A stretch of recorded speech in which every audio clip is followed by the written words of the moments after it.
Bueno, después de esta magistral clase de Derecho Constitucional y Procesal que nos acaba de dar la legisladora, vamos a hacer algunas consideraciones que nos parecen oportunas.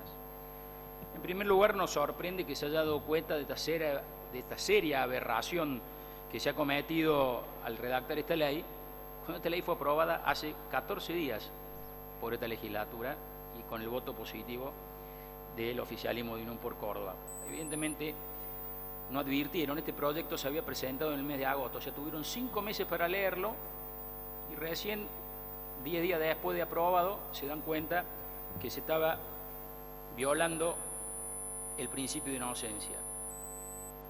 La verdad que justamente tratar el principio de inocencia en un día como hoy parece justamente una broma del Día de los Inocentes, porque yo le voy a explicar y voy a fundamentar el porqué desde este bloque, desde este interbloque de Cambiemos, vamos a sostener que la norma siga tal cual el texto original, insisto, votado por esta legislatura hace solo 14 días.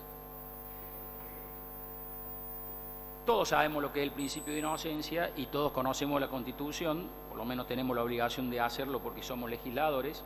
Por eso hay cosas que son tan obvias que no me parece que haya que explicarlas, pero sí a puntualizar algunas cosas. Cuando nos referimos en la norma a procesado y no pusimos la calidad de imputados, fue porque justamente el Código de Procedimiento de Córdoba le da la calidad de imputados a la persona que llama a declarar cuando aparece en la investigación relacionada a un hecho delictivo. Es una figura que está contemplada en el Código de Procedimiento de Córdoba. En otros códigos de procedimiento, como el Nacional, por ejemplo, habla de procesado, como aquel que tiene un auto de procesamiento y aquella persona por el cual el juez tiene motivo suficiente como para suponer que ha participado en un hecho delictivo. Pusimos procesado justamente haciendo un alcance general porque en las licitaciones de obra pública en la provincia de Córdoba no solamente participan personas o empresas cordobesas, sino participan empresas nacionales, empresas de otras provincias que pueden tener causas penales en otras jurisdicciones que tienen otro código de procedimiento que lo denominan de otra manera, y por supuesto internacionales, como el caso de los brasileros que acaban de venir o de las empresas chinas que pueden tener otra figura, y hacemos hincapié en eso. Por eso quería que quede absolutamente aclarado.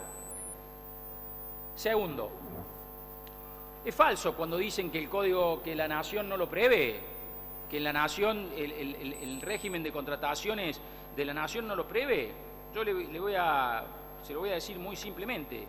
Hay un decreto que es el 1030/16 del 15 del 9 del 2016, es decir, de hace poco más de 2 meses, que entre otras cosas dice que el régimen jurídico de los contratos, ¿cuál es la orden de operación del régimen jurídico de los contratos de la administración pública? Dice, todos los documentos que rigen el llamado, como así los que integren el contrato, serán considerados recíprocamente explicativos. En caso de existir discrepancias, se seguirá el siguiente orden de prelación.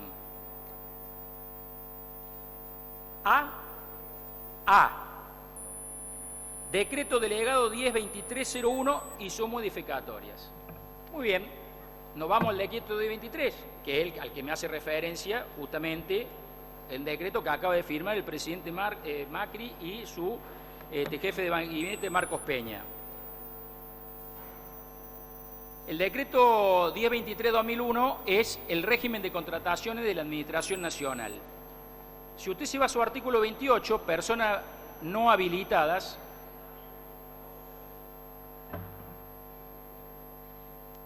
continúe, legislador. Yo tengo absolutamente claro que todos nos queremos ir, que se quieren ir antes que venga la marcha, pero en esto tenemos el derecho a hablar y a ser escuchados como nosotros. Nadie le ha cercenado el derecho a hablar, legislador. Tiene absoluta libertad para hacerlo. Sería bueno que los que están también escuchen con respeto con el mismo que hacemos nosotros. El artículo 28, cuando dice de persona no habilitada, dice no podrán contratar con la Administración Pública Nacional. En el inciso E, las personas que se encontraren procesadas por delitos contra la propiedad, contra la Administración Pública Nacional o contra la fe pública, o por delitos comprendidos en la Convención Interamericana contra la Corrupción. Esto tiene vigencia al día de la fecha. Cada uno de los argumentos que se esgrime en los fundamentos para que este inciso F del artículo 12 sea modificado, no tienen absolutamente ningún sustento que lo justifique en las normas del derecho. Más aún le voy a decir, miren, este bloque de Unión por Córdoba que hoy viene acá disfrazado de garantistas y a gritar el principio de inocencia, de refregarnos en la cara y explicarnos lo que es el principio de inocencia como si nosotros no lo supiéramos, les quiero recordar algunas cuestiones. Aquí hay un legislador, el legislador Pien, que es representante de los trabajadores, de los empleados públicos. La ley 7233, que es el estatuto de personal de la administración pública, en su artículo 12 dice, son requisitos para el ingreso a la administración pública, por supuesto, vamos al inciso A, vamos al B, vamos al C, poseer condiciones de moralidad y buena conducta. Y en el E dice, no tener pendiente proceso criminal por hecho doloso referido a la administración pública o que no refiriéndose a la misma cuando por circunstancia afecte el decoro, la función y el prestigio de la administración. ¿Dice condenados? No, no dice condenados. Dice procesos pendientes.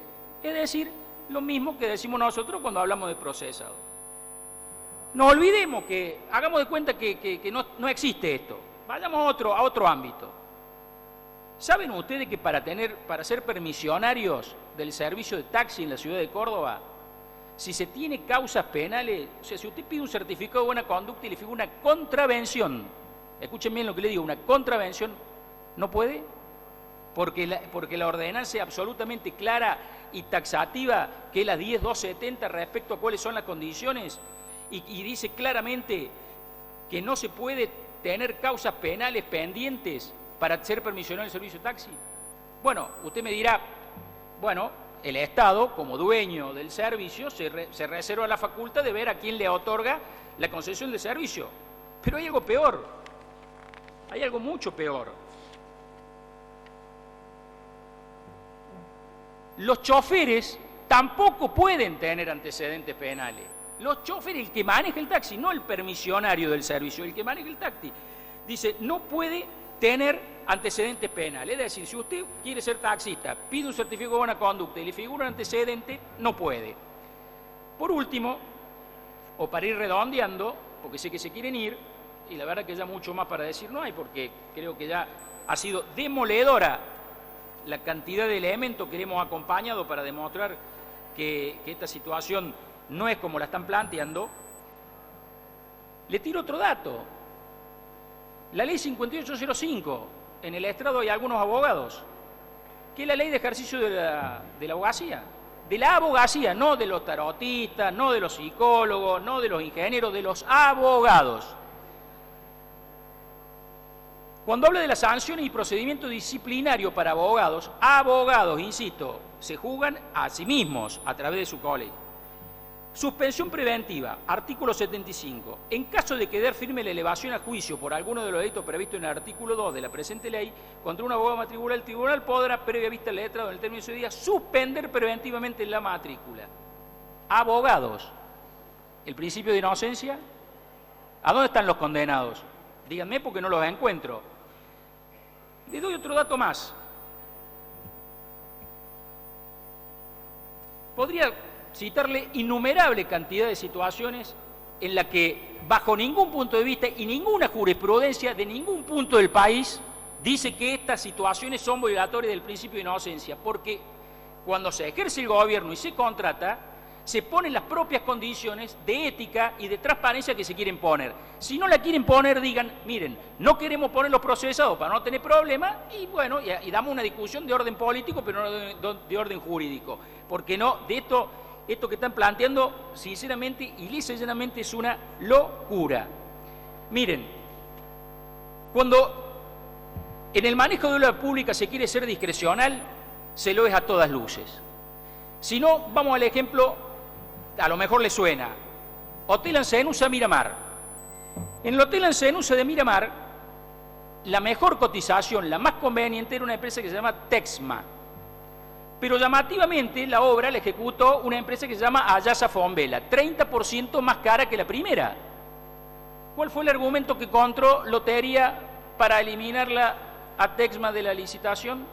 El plazo. Porque Texma dijo que en 3 meses esa obra no se hacía y Ayasa Fombela cumplía el plazo que pedían. Entonces, por una cuestión de plazos de obra, se la adjudicaron a Ayasa Fombela. ¿Qué sucedió? La obra no se hizo en el término. Esa obra no se hizo en los términos fijados en el pliego licitatorio. ¿Tuvo alguna sanción? Ninguna. ¿Hubo alguna acción por parte de la Lotería de Córdoba para con la empresa? Ninguna. Al contrario, el gobernador José Manuel de la Sota habló maravillas del estudio de arquitectura, de la empresa constructora, habló maravillas de todos los que habían intervenido en esta obra. Es decir, acá queda evidente que cuando se quiere ser discrecional en el manejo de la obra pública se lo es. Mire, hoy está en discusión, y muy fuerte en la discusión, una empresa brasilera que se llama Odebrecht. Que cuando hace 5 años empezamos a hablar en soledad de Odebrecht, nos miraban como si estuviéramos hablando en japonés o en chino, para decirlo ahora que está de moda. Y nosotros lo único que advertíamos es que era una empresa que venía con serios antecedentes de corrupción en todo el mundo y no queríamos que lo trajera a Córdoba. De lo que se trata aquí, señoras y señores legisladores, no es de un plexo constitucional, ni de modificar derechos de fondo, ni de modificar normas jurisprudenciales. Nosotros de lo que tratamos de hacer una norma de contratación de la obra pública transparente. Hace 14 días, cuando votamos esta ley, votamos en general y votamos en contra artículos de la ley que dejan en poder de quien concede la obra pública cuestiones absolutamente discrecionales que nosotros creemos que no corresponden con la obra pública. El país hoy está sacudido por terribles hechos de corrupción que día a día vamos conociendo, de los que Córdoba no son ajenos. Lo único que pretendemos con esta norma es que Córdoba tenga una ley de avanzada en materia de obra pública, una ley de avanzada en materia de transparencia, y que por fin en Córdoba podamos decir que la obra pública no es la caja negra de nadie, sino que la obra pública se hace pura y exclusivamente para beneficiar a todos y cada uno de los habitantes de esta provincia. Muchas gracias, presidente.